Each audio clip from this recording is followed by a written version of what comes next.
Solo leveling-ийн хамгийн хүчтэй 14-ийг та мэдхүү. Зарим нь бүр улсын хэмжээний хаантруудаас ч хүчтэй байдаг. Тэгвэл өнөөдөр Сунг Жинвугийн хамгийн хүчтэй 10 Shadow-ыг хамгийн сул талаас нь хамгийн хүчтэй хөтлөн жигсаах болно.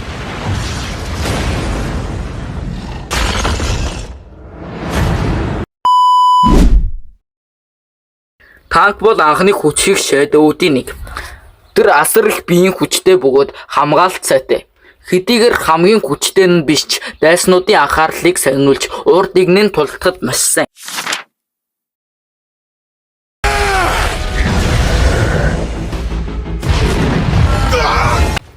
Айрон өмнө нь ээж зэглэлийн хаантар байсан. Shadow босныхоо дараа хамгаалалт болон биеийн хүч нь улам нэмэгдсэн.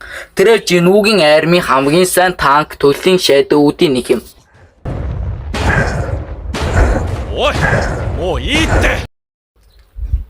Кейсэл бол луу хэлбэрийн Shadow бөгөөд Жинвугийн гол унаа болсон. Тэр зөвхөн нисдэг төдий биш агаараас довтлох чадвартай хүчрхэг Shadow юм. Жима бол аврах том могоо төлөлийн Shadow.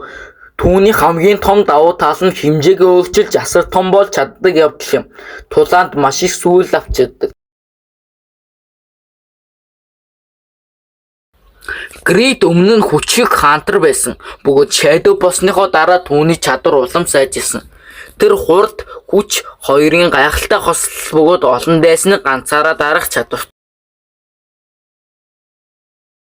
Кэмиш бод хүн төлөвлөлтний түүхэнд хамгийн аимшигтай луунуудын нэг байсан. Хэрв Shadow батлаар бүрэн ашиглахдах үедээ тэр армиг ганцаараа устдах хэмжээний хүчтэй гэж үздэг. Түүний нэрийг сонсоод хүртэл хаантрууд айдаг байсан юм.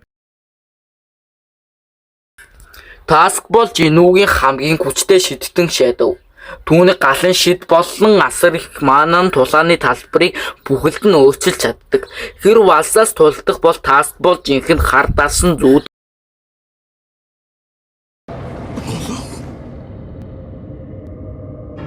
Бэру бол Пенүүдийн хамгийн хайртай Shadow-уудын нэг. Хурд, хүч, оюун ухаан, сэгэлтийн чадвар гээд түүнд байхгүй зүйл бараг байхгүй. Тэрээр дангаараа өндөр зэрэглэлийн хаантруудыг ялах чадвартай юм.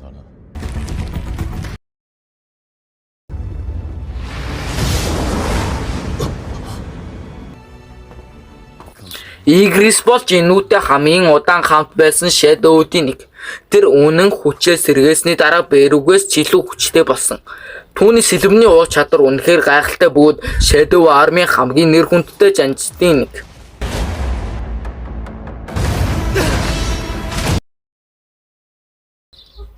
Мэдээж хамгийн хүчтэй Shadow бол Belion.